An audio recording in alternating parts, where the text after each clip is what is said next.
ओंकार स्वरूप जेव्हा परमात्म्यापासून निघतो, ओंकार एनर्जी निघते, ती अनाहत असते. म्हणजे टाळी वाजवल्यावर कसा आवाज येतो, परंतु ओंकार हा अनाहत नाद आहे. तिथे कुठली टाळी नाही, काही नाही. तो ओंकार जो ध्वनी आहे तो अविरत येत असतो.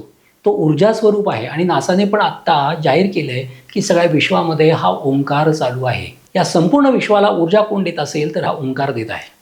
आणि या ओंकाराची शक्ती 3 शक्तीमध्ये विभागली जाते: ब्रह्मा, विष्णू आणि महेश, उत्पत्ती, स्थिती आणि लय.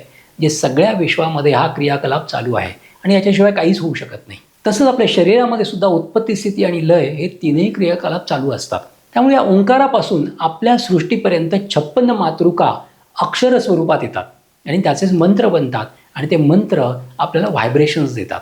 आणि ते पॉझिटिव्ह व्हायब्रेशन्स आपल्या मनाची चांगली अवस्था निर्माण करतात, आपल्या शरीरामध्ये स्वास्थ्य निर्माण करतात, आपली बुद्धी चांगली ठेवतात आणि आपल्याला आरोग्यवान बनवतात. आणि त्याचाच उपयोग करून आपल्या पूर्वाचार्यांनी गणपती अथर्वशीर्ष बनवलं आहे, रामरक्षा बनवलेली आहे, गायत्री मंत्र बनवलेला आहे.